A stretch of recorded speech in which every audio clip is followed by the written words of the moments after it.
because I'm trying to build a business on top of your software and I can't do it. And he was kind of annoyed I was doing that too.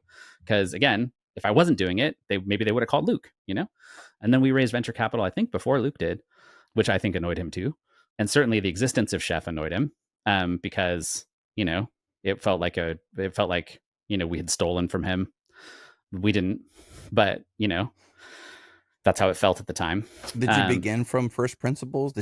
I know you didn't steal any code, obviously, but Yeah.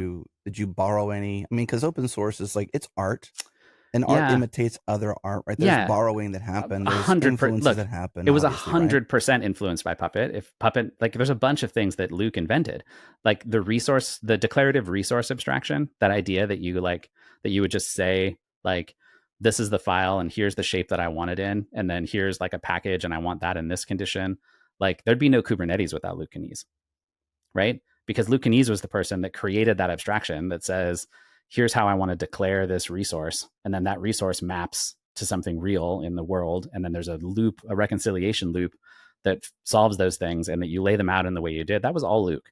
And like Mark Burgess had invented much of the structure that drove those systems. So a lot of the fundamental underpinnings, that was Mark.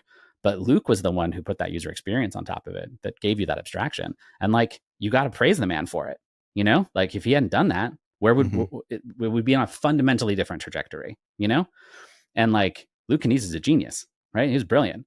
And if it hadn't been for Luke, like, Chef wouldn't have looked like that at all, because I wouldn't have come to that conclusion, right? But I had his prior art, right? And then I fixed the things that I thought were wrong with it, the way the graph worked.